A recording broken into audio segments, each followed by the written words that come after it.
Welcome to the Expat Life Germany podcast. I'm your host, Shaun, and this week, no expat interview. What?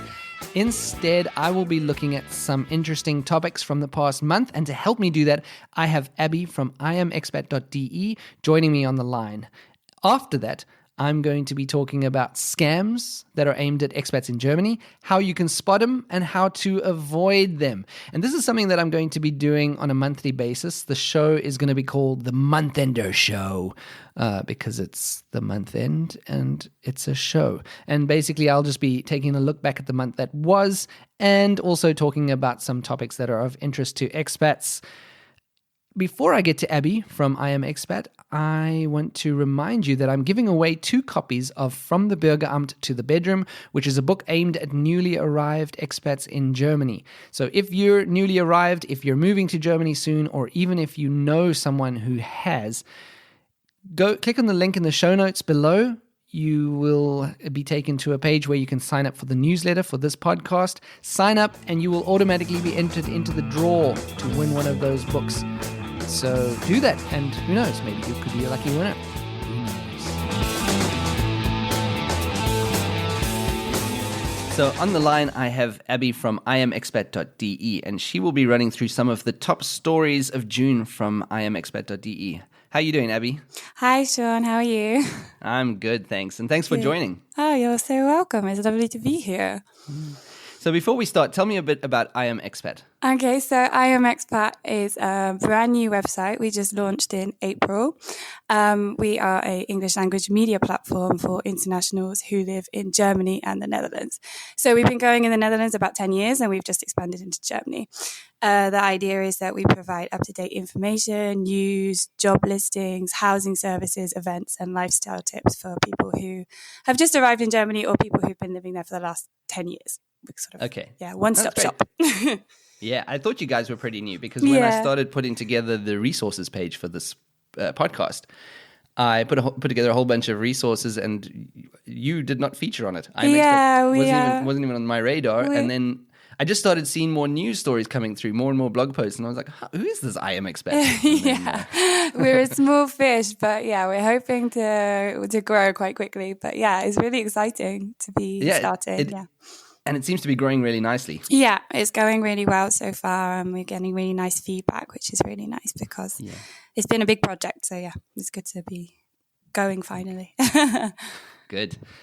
Okay, so Abby, you're going to give me a quick roundup of some of the most interesting stories. What do you got? So it's an interesting week. I think the top thing, which everyone's probably feeling already at the moment, is a heat wave coming to Germany. So this week is set to be a scorcher with a much anticipated heat wave. It's hit huge parts of Central and Eastern Europe. The German Weather Service has already issued heat, forest fire and UV warnings for most federal states, with temperatures of up to 41 degrees expected by the middle of the week, which is super hot. I can't even imagine 41 degrees. Like, I don't know what that feels like. I experienced close to it. I was the German record is 40.3 degrees. I think you mentioned that in the blog post in 2015. And I lived about, I would say, 30 kilometers away from there. It wasn't quite 40 degrees where I was in Würzburg, but it was, I think, 39 degrees that day. And it was hot. Because I imagine your skin just melting clean off your body, but I guess you're alive to tell the tale. It gets to a point where it's not fun to go outside. Yeah. Well, we have some, we just published an article yesterday about tips sleeping during a heat wave. So if you're struggling, then feel free to check it out because I think it's quite useful. Yeah, because that's the biggest thing, isn't it? Getting sleep. It's awful. You open the windows and it does nothing. Yeah, I think everyone's finally thinking maybe it's time to invest in some air conditioning because... and good luck with that. Yeah, I know. Good luck with that. I tried to find a ventilator in that 2015 heat wave. I tried to find a fan. There was nothing. So, good luck, people, if you've left it this long. Yeah, people got ahead of you. So what else? Okay, Was so on the next thing we've got is pretty big news. We've got a rent cap coming in Berlin. So, in a landmark ruling this week, the Berlin Senate announced that they will impose a rent cap in Berlin. The legislation, which stipulates that rents may not be increased for the next 5 years, should come into force by January 2020. But if your landlord is thinking of taking advantage of the sort of delay, they should also be aware that it might be retroactively enforced. So, Good. any rent increases that take place between now and January 2020 could be declared void. Yeah, good. So this is pretty big news. I think it's exciting. It's the first time something this major has happened in Berlin. I think it's quite a controversial issue, and a lot of one of the Berlin Owners Associations made headlines last week because they were sort of pushing their members to increase their rents before the rent cap came in, and I think there's a lot of debate on both sides of whether it's actually going to solve the problem of the housing market in Berlin or if it's just going to make things worse. But it will be interesting to see. I did hear, sure. I did read on some of the forums and the groups that landlords were already trying to push in an increase, just like you said, which I think is really not great. No, Not great it's of a the bit of a landlords. mean thing to do, isn't it? Yeah. Like I said, I think that the likelihood is if once it is introduced, it will be retroactively enforced from about the 1st of June.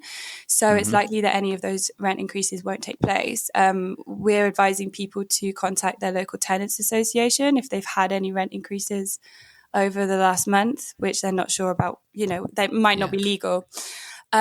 I think for the argument from the Owners Association is that a rent cap like this sort of targets smaller landlords who maybe have one or two properties. And those are the people who are going to be hit hardest rather than the massive sort of, housing conglomerates who are really the targets. Yeah. But I think it's good. Yeah. This remains to be seen, I guess.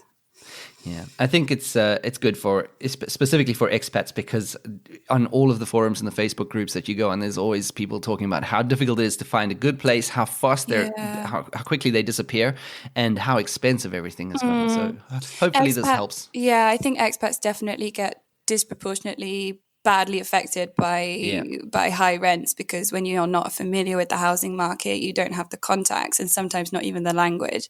It can be very difficult to work out whether you're actually getting a good deal or if you're getting ripped off. And unfortunately, people take advantage of that. But as happened to us all. People are terrible. Yeah. Okay, so then there's some dark stuff, isn't there? That's been happening recently. So I think most people would have heard about the shooting of the politician Walter Lübcke at the beginning of the month. So German police are now investigating a wave of death threats that have been sent to other pro-immigration politicians. So the mayor of Cologne, Henriette Reker, and the mayor of Altena, Andreas Holstein, who have both been the victims of right-wing extremist attacks in the past, were both targeted in this latest wave, and they've come out saying that they received threatening messages. Strangely enough, they were both attacked sort of in the last 5 years, and were both stabbed in the neck by right-wing extremist sort of sympathizers. Yeah, which is a very odd coincidence. But it's really quite scary. Scary to have your life threatened in that way. And I think they're both under police protection. So the police aren't confirming yet whether these cases are connected to the Lübcke shooting, but they are investigating a wave of sort of hundreds of similar messages that have been sent to not only politicians, but also media outlets, lawyers, public institutions. And they're seeing whether they're sort of working with the theory that these might be connected from a sort of network of right-wing extremists rather than just a lone wolf operator. But because I guess a lot of these guys a lot of these politicians with this kind of exposure and these political views must get threats all the time. It just makes it a little more real when with the whole Walter Lübcke thing. Yeah, it definitely makes it a lot more scary, and I think it makes it even harder to just sort of brush them off if you know that some people have been actually making good on their threats. It makes it a lot more difficult to just sort of discount them because, as you say, I'm sure being in the public image, and especially people who are very outspokenly pro-immigration, it can be sort of par for the course that you receive negative comments and criticisms. And I think, unfortunately, with the advent of the internet, almost anyone who's a public figure in any way has experienced with negativity or threatening messages. But the potential connection with the Valtolupka case makes it much more serious. Yeah, it does. Okay, Abby, so tell me you got some light news. We have one light piece. No, we have more than one light piece, but we have another light piece to end on. So is a good thing just for the summer, I think. So finally, it looks as if the long distance bus company Flixbus, who've been getting some rather bad press recently, they're going to get some much needed competition, as the French car sharing company BlaBlaCar have launched their own company called BlaBlaBus, which is a bit of a mouthful. It is a bit of a mouthful. Yeah, a mouthful. Starting from June 24th, they're going to be offering 5 connections between 17 different German cities, including Hamburg, Düsseldorf, Frankfurt and Berlin, with prices starting as low as 99 cents each way, which is an absolute steal. That is an absolute steal. Yeah, so I think... people will remember back in the day, there used to be quite a lot of different long distance coach companies in Germany, and then they were all bought out by Flixbus, and now that's literally the only operator you have in Germany. So it's quite nice to now have a different option and maybe start introducing a bit of competition and bring down some prices. And yeah, I think that's good. The only alternative in Germany is Deutsche Bahn, if you're looking at public transport, and that is ridiculously expensive. It's supposed to be something that should be a viable option and better for the environment, but it just costs so much. So I think that's why Flixbus has done so well. Yeah, for sure. And obviously Deutsche Bahn has not been getting the most positive press recently either, with it sort of marred by complaints of delays and very expensive prices. And they've actually sort of announced their new revamped strategy. I think they're going to withdraw from abroad and focus on Germany. So hopefully in the not too distant future, there'll be a lot more choices of good, low cost, quality transport in Germany. Yeah. I agree. I think that would be, and I think something like this goes a long way towards making that happen. More competition in the bus market. 99 cents for a ticket is incredible. I don't think that'll last though. I think it's not sustainable, but it's definitely a opening shots from BlaBlaBus. I think it's one of those things where they say tickets starting from 99 cents, and if you book a coach in sort of 3 months at like, I don't know, 2 a.m, you can find the 99 cents ticket. Exactly. Like in the UK, we have an operator called Megabus, and they do have tickets that are £1 each way, but they are very hard to find. They do exist, but just impossible to get. Yeah, exactly. But and also any competition is good for the environment. I think more options of traveling between cities that's cheap and affordable, and also it just improves the CO2 emissions and all kinds of things. So it's good. The difference between a coach load, like a busy coach full of people, and people traveling on their own in the car in terms of CO2 emissions is just crazy. So it's a really, really good thing. And with congestion and everything. Yeah. Okay, Abby, thank you so much for taking the time to join us. Oh, you're so welcome. It's been great to be here. It's been fun talking. And you go off and do whatever it is you're going to do. Go write some things, post some blogs, whatever it is. Back to the grindstone. Back to the old grindstone. Thanks for joining, Abby. Thanks. So, getting scammed as an expat. I was reading a Facebook group the other day, and there was a post by a woman who almost got scammed. And I always think that scams are pretty easy to spot, but I guess people still fall for them. And it's a bit like Nigerian scams. They're still getting sent out because obviously people are falling for the scams. I don't know who these people are. People don't admit to it. It's not like someone goes, oh, hey, you know what happened last week? I gave away 5,000 euros to some Nigerians by accident. No. So, but these scams are obviously happening. People are obviously getting caught. And when you read things on the Facebook groups about expats almost getting scammed while searching for an apartment, you kind of go, oh, okay, these things are still happening. So I took a look at what kind of scams expats can expect. And these are the most common ones. So I'm going to run through the most common kinds of scams that you can expect, how to spot them, hopefully, and how to avoid them. So it comes down to the fact that as an expat, you are vulnerable you probably desperately looking for a job at some point. You're probably desperately looking for an apartment, or you're dealing with tons of paperwork and German bureaucracy, and you end up signing a lot of things, and who knows what could accidentally end up amongst those things that you're just signing. So entrepreneurs are at risk too, expat entrepreneurs. They might be starting off a business, setting a whole bunch of things up, and then you end up signing some things that you don't realize are scams and detrimental to you in the long run. So how do you avoid getting scammed? Well, I'll get to that. I'll get to that at the end. But first, let's talk about the most common types of scams that are out there and aimed at expats. Apartment scams, job scams, and financial scams. I think these are the ones that you'll find the most often. Apartment scams are probably the most common one, and they've been around for a very long time. They're definitely not new. Quite often it involves a really, really nice apartment, probably a penthouse, probably fully furnished, and you contact the owner and they're not in the city or they're not in the country, and they ask you to send documents, and then after that you probably have to pay some kind of deposit either to see the place or to get access to the place. And if you send that deposit money, you're probably not going to get it back. So that's the most common way that they do accommodation scams.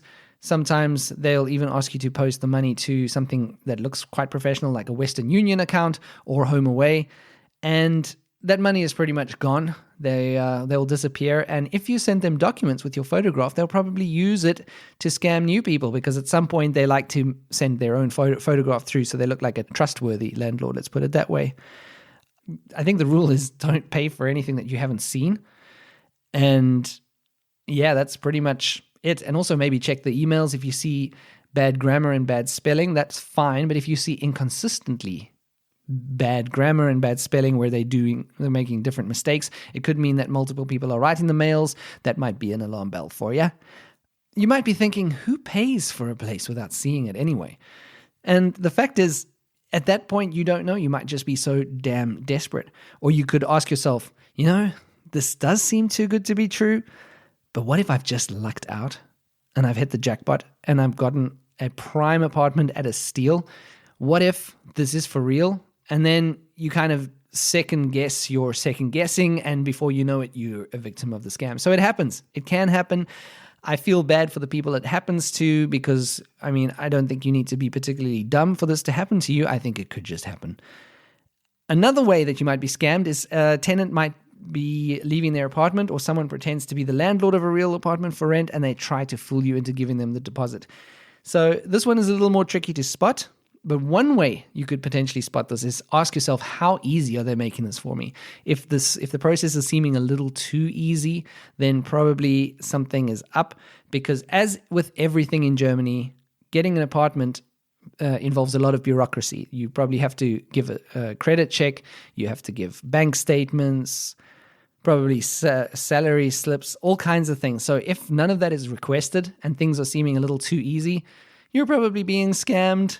So to avoid rental scams, I think a very good bit of advice is don't pay money for anything you haven't seen, as I said earlier, and don't pay until you've signed a rental contract. It really is acceptable to say, I'm not going to give any money away until there is an official rental contract and both parties have signed. That's not to say you won't get scammed, but it'll make it a little more difficult to get scammed. Then you can have job scams, which is a little less common than the rental scam thing, but it happens. And the scammers might post a fake job for a real company, or they'll post a job at a fake company, or they'll pretend to be recruiters helping you find a very cool job. So during the process, they'll try and solicit money from you or just your personal information. And remember, the thing to remember is scammers are not always after your money. They sometimes after your data and trying to get access to other accounts that you may use those same credentials for.